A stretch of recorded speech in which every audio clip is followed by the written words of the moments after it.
Hi hello నమస్తే welcome back to ఐట్రీ media. ఈరోజు మనతో ఉన్నారు క్యూపీఎఫ్పి అలాగే amphi certified mutual fund distributor అయిన రమేష్ పసుపులేటి గారు.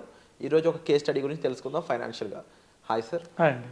సార్, ఒక 57 ఏళ్ళు ఉన్న వ్యక్తి తన ఇన్వెస్ట్మెంట్స్ ఈ విధంగా ఉన్నాయి. మ్యూచువల్ ఫండ్స్లో ఒక 10 లక్షలు, పిఎంఎస్లో ఒక 50 లక్షలు, ఇన్ రియల్ ఎస్టేట్లో ఒక 5 కోట్ల వరకు ఉన్నాయనుకుంటే ఇది రిస్క్ ఫ్రీ ఇన్వెస్ట్మెంటే అనొచ్చా, లేదంటే ఇందులో ఏమైనా చేంజెస్ చేయాల్సిన అవసరం ఉందంటారా అతని ఏజ్ ప్రకారం చూసుకుంటే?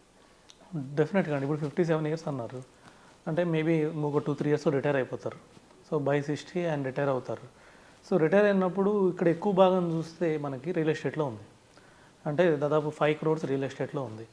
అదే మనకి లిక్విడ్ అసెట్స్ చూస్తే పిఎంఎస్ అనేది ఒక లిక్విడ్ అసెట్, అందులో ఒక 50 లక్షలు ఉంది. తర్వాత మ్యూచువల్ ఫండ్లో 10 lakhs ఉంది. సో దీన్ని కంపల్సరిగా ఆయన రీబ్యాలెన్స్ చేసుకోవాలి. సో రీబ్యాలెన్స్ అనేది చాలా ఇంపార్టెంట్. ఇది ఏజ్ పెరిగే కొద్దీ మార్చుకుంటూ వెళ్ళాలి. ఇప్పుడు 5 crore రియల్ ఎస్టేట్లో ఉందన్నారు. సో ఈ 5 crore అనేది లిక్విడ్ అసెట్ కాదు, ఎప్పటికప్పుడు అమ్మాలన్నా కూడా కుదరదు. ఇప్పుడు ఆయన ఏజ్ పెరిగింది కాబట్టి సో ఆయనకి ఎప్పుడు అవసరం వచ్చిందో తెలియదు. సో కాబట్టి దాన్ని లిక్విడ్ ఎక్కువ భాగం మనకు ఎప్పుడు కావాలంటే అప్పుడు తీసుకునేటట్లు ఉండాలి. ఇంకోటి పిఎంఎస్లో ఉందన్నారు. సో ఈ పిఎంఎస్లో ఏంటంటే ఆయనకి ఎక్కువ రిటర్న్ వచ్చే అవకాశం ఉంది పోర్ట్ఫోలియో మేనేజ్మెంట్ సర్వీసెస్లో. ఎందుకంటే అక్కడ 20 స్టాక్సే ఉంటాయి, 20 స్టాక్స్ కన్నా ఎక్కువ ఉండవు, అగ్రెసివ్గా ఉంటుంది. అలాగే ఛార్జెస్ కూడా ఎక్కువ ఉంటాయి పిఎంఎస్లో. సో రిటర్న్ కూడా కొద్దిగా ఎక్కువ వచ్చే అవకాశం ఉంది, హై రిస్క్ హై రిటర్న్.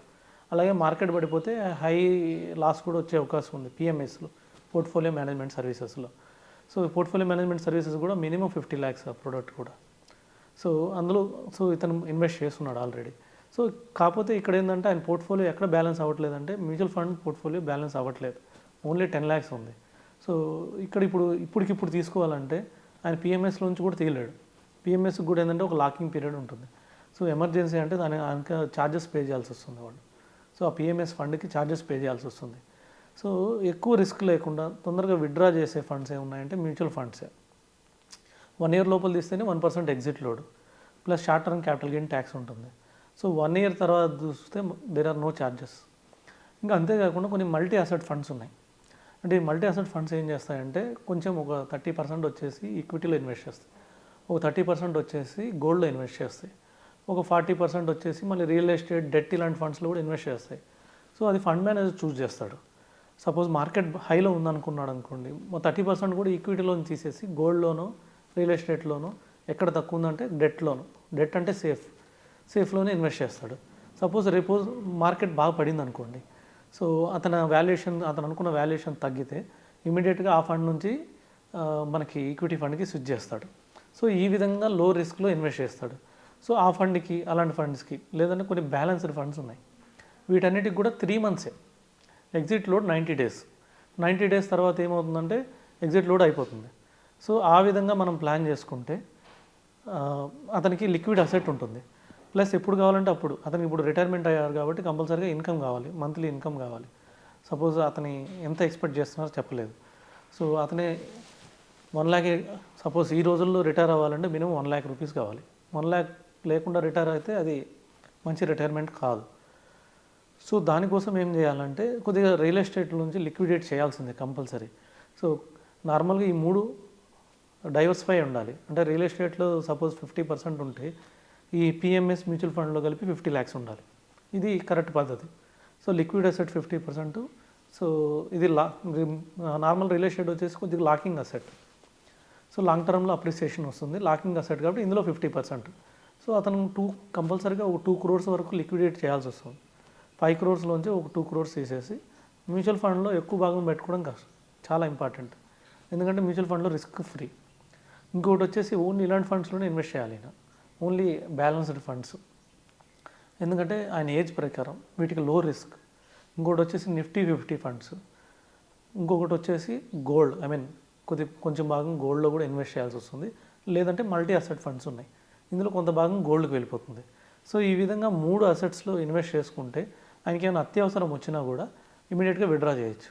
ఇంకొక రెండో సినారియో ఏంటంటే ఈయన సపోజ్ ఆ అమౌంట్, ఈయనకి ఏదైతే అమౌంట్ అవసరం లేదు, ఇప్పుడు 5 crores ఉంది, 2.5 crore మ్యూచువల్ ఫండ్, 2.5 crore మనం రియల్ ఎస్టేట్ సజెస్ట్ చేస్తున్నాం.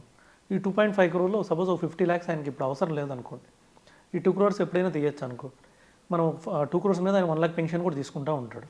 ఓ 50 lakhs ఆయనకి ఏదైతే అవసరం లేదు ఉంటుందో ఈ 50 lakhs వాళ్ళ పిల్లలకి ఇద్దామని పెట్టుకుంటారు నార్మల్గా. 50 lakhs పిల్లలకు కానీ లేదంటే వాళ్ళ గ్రాండ్ చిల్డ్రన్ వాళ్ళ కోసం పెట్టుకుంటారు.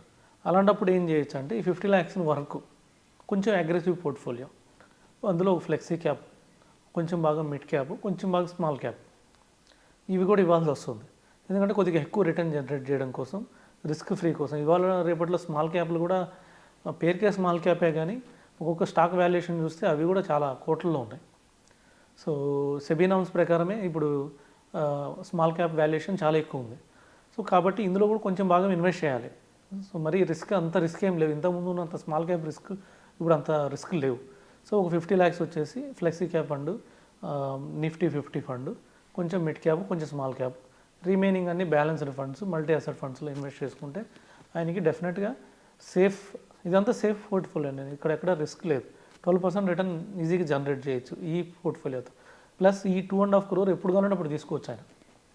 ఈ 2.5 crore రియల్ ఎస్టేట్ ఉంది, ఇది ఇప్పుడు కావాలంటే ఇప్పుడు తీసుకోలేరు పరిస్థితులను బట్టి. సో అప్పుడు మనం ఇప్పుడు మనం సేల్ చేయాలంటే తక్కువ అడుగుతారు, మనం కొనాలంటే ఎక్కువ చెప్తారు, మనం అమ్ముతానంటే సేల్ తక్కువ చెప్తారు.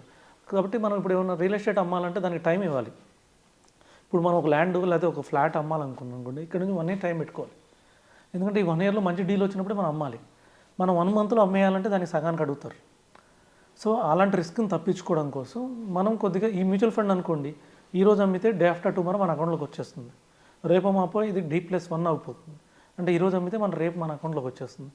సో ఈ విధంగా ప్లాన్ చేసుకుంటే మ్యూచువల్ ఫండ్లో 12% రిటర్న్ జనరేట్ చేసుకోవచ్చు, రియల్ ఎస్టేట్లో 12% రిటర్న్ జనరేట్ చేసుకోవచ్చు. ఇది లిక్విడ్ అసెట్, ఎప్పుడు కావాలంటే అప్పుడు తీసుకోవచ్చు. ఇలా కంపల్సరీగా ఆయన డైవర్సిఫై, రీబ్యాలెన్స్ కంపల్సరీ చేసుకోవాలి ఎవ్రీ 1 year. సపోజ్ 1 year తర్వాత మనం మళ్ళీ రివ్యూ చేసుకోవాలి. ఈ మ్యూచువల్ ఫండ్ బాగా పెరిగింది అనుకోండి, కొంత భాగం తీసేసి రియల్ ఎస్టేట్కి మనం డైవర్ట్ చేయొచ్చు. అలాగే రియల్ ఎస్టేట్ బాగా పెరిగింది అనుకోండి, కొంత భాగం తీసేసి మనం మ్యూచువల్ ఫండ్కి డైవర్ట్ చేయొచ్చు. ఇలా రీబ్యాలెన్స్ చేసుకుంటే ఆయనకి డెఫినెట్గా మంచి రిటర్న్ వస్తుంది ఫ్యూచర్లో. Wonderful sir.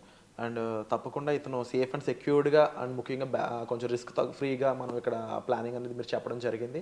అండ్ ఇలాగే రిస్క్ ఫ్రీ ప్లానింగ్ ఫైనాన్షియల్గా మీరు చేసుకోవాలనుకున్నట్లయితే ఎలా చేసుకోవాలి, మీకున్న ఫండ్స్ ఏంటి, మీకున్న స్టెబిలిటీ ఏంటి, మీరు ఎంత సంపాదిస్తున్నారు, ప్యాసివ్ ఇన్కమ్ ఉందా, దాన్ని ఎలా సంపాదించుకోవాలి, స్టాక్ మార్కెట్ని ఎంత ఫుల్ ఫ్లెడ్జ్లో యూజ్ చేసుకోవాలి, ఈ విషయాలన్నిటిపై మీకు పూర్తి వివరాలు ఇవ్వడానికి కోసం సార్ రెడీగా ఉన్నారు పర్సనల్ అపాయింట్మెంట్స్ ద్వారా. సో మీ డిస్ప్లే అవుతున్న నెంబర్స్ కాల్ చేసి పర్సనల్ అపాయింట్మెంట్స్ అనేవి బుక్ చేసుకోవచ్చు. ఈరోజు మనం మాట్లాడిన ఎపిసోడ్ మీకు నచ్చినట్లయితే లైక్ చేయండి, షేర్ చేయండి, సబ్స్క్రైబ్ చేసుకోండి ఈ ఛానల్ని. సో వచ్చే ఎపిసోడ్లో మళ్ళీ కలుద్దాం. Thank you so much sir.